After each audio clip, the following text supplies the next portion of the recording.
Hello and welcome to KCS Connects. My name is Jack Miller, one of the co-directors of Key Clinical Skills. KCS Connects is our way of helping to connect you with some literature that we believe will positively impact on your clinical practice. Now, this issue of KCS Connects looks at a paper published in the American Journal of Physical Therapy in 2020. And it's done by both a Spanish as well as American group of researchers and has to do with manual therapy versus surgery for carpal tunnel syndrome. And it was a 4-year follow-up of a randomized controlled trial study. A bit of background here is that carpal tunnel syndrome is certainly the most common nerve entrapment of the upper extremity. Incidence well over 500 per 100,000 women, and the overall prevalence ranges somewhere between 6 to almost 12% of the general population.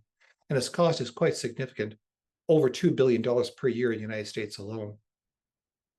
Now, there's lots of different management strategies out there, including various types of passive physiotherapy management, and we list just some of them for you here. And you can decide whether or not you think that this is of value to you in your patient population. Medical management of carpal tunnel syndrome includes various types of injections, particularly corticosteroids and more recently platelet-rich plasma.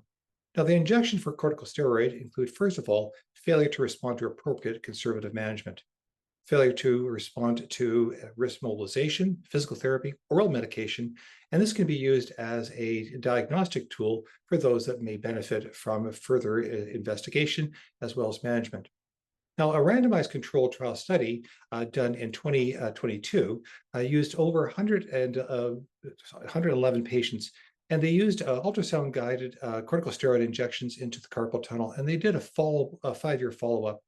And of that group, 90% actually went on to further interventions, specifically surgical decompression.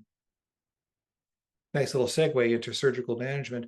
And there really are two different types of procedures, and we won't go into the details. Suffice to say that there's the traditional open procedure done with a scalpel through the skin, and it leaves quite a significant scar. And there's at least a moderate rehabilitation period afterwards. And then there's also endoscopic procedures where it's done through a scope and they basically cut the carpal tunnel from the inside out. There's no major external scar, and so reportedly the rehabilitation is a lot less. Now, this particular study was a RCT, and they looked at 120 females who had the diagnosis of carpal tunnel syndrome. And that was made by having the patient report pain or paresthesias in the median nerve distribution, positive clinical tests, including Phelan's as well as Tinel sign, and electrical diagnosis of a reduced nerve conduction. Now, they also had a good number of exclusion criteria, which we list for you on the right-hand side there. So again, they didn't want anybody with either ulnar or a radial nerve entrapment, a younger population under the age of 65, no previous surgery or injections. They didn't want someone with a bunch of different other symptoms, including the cervical spine or arm trauma, no systemic diseases, no multiple comorbidities, particularly rheumatoid arthritis or fibromyalgia, no one who was pregnant or was suffering from significant depression. Now, in this particular study, the subjects were randomized to receive either surgical release. So that could be, again, either an open or endoscopic procedure, depending on the surgeon's preference. And the other group received manual therapy, 3 treatment sessions of soft tissue mobilizations to specific muscle groups that were thought to be hypertonic, lateral translation glides of the cervical spine, as well as nerve gliding exercises and mobilization. And you can see those demonstrated for you over on your right-hand side. Now, their outcomes here is a significant improvement for both groups, both the surgical as well as manual therapy groups, for numeric pain scale at the 1-year as well as 4-year follow-up, as well as the Boston Carpal Tunnel Syndrome questionnaire. And you can see there's really not an awful lot of difference between the trajectories of these two groups, is there?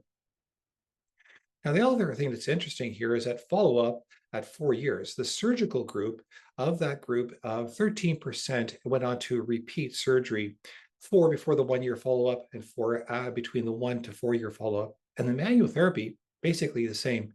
9 individuals went on to surgery for the first time, 3 before the 1-year, and again, 6 between the 1 to 4-year mark. Over the graphic on your right-hand side, you can see some of the outcomes for various types of procedures to the carpal tunnel. The vast majority of people certainly being, quote, cured or much better. However, a good percentage of people only slightly better, some unchanged, and some worse. But why is that we're thinking that this might be happening as far as manual therapy, particularly to the cervical spine, as well as more proximal muscle groups? Well, it brings us back to the double crush phenomenon, which was originally described back in 1973 by Upton. And the concept here is that with single axons that are compressed in a more proximal area, this then reduces exoplasmic flow of nutrients. And that then makes the distal portion of the nerve more susceptible to impairments secondary to compression and therefore the onset of symptoms. Now, your take home messages here is that, first of all, active rehabilitation should always be the first line of management in carpal tunnel syndrome. Make sure that we treat the full length of the nervous system from the cervical spine raised to its distal extremity. Consider the use of manual therapy to the cervical spine, soft tissue techniques to various muscle groups that could be sites of entrapment, as well as neural mobilizations. If you'd like to learn more about this, Key Clinical Skills does have our Modern MSK Neck Pain online program that you can take. We'd be happy if you came and joined us for that.